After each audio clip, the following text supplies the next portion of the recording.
Advocate Shaikh Imtiaz आणि आज आपण एक लीगल टॉपिक म्हणजेच जर तुम्हाला अटक होण्याची भीती असल्यास तुम्ही कोणता कायदेशीर मार्ग अवलंबू करू शकतात याबद्दल मी आज माहिती देणार आहे। तर ही जी मार्ग आहे कायदेशीर याला आपण अँटिसिपेटरी बेल म्हणजेच अटकपूर्व जामीन असे म्हणतात। तर भारतीय न्यायप्रणालीमध्ये CRPC जी कायदा होता जुना त्यामध्ये 438 प्रमाणे तुम्ही अँटिसिपेटरी बेल दाखल करता येत होती। पण नवीन जी कायदा आला भारतीय नागरिक सुरक्षा संहितामध्ये 482 जी कलम आहे त्या अंतर्गत तुम्ही कोर्ट ऑफ सेशन मध्ये आपली अँटिसिपेटरी बेल दाखल करू शकतात।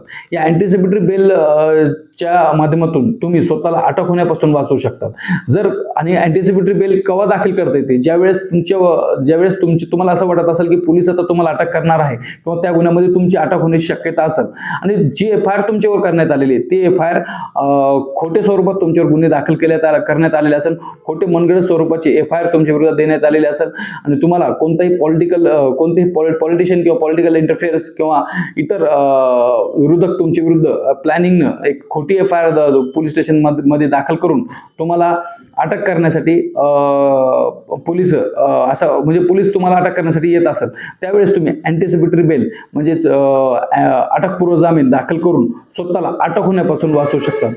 अशाच कायदेशीर माहिती ठेवा आणि सुरक्षित राहा। जय हिंद।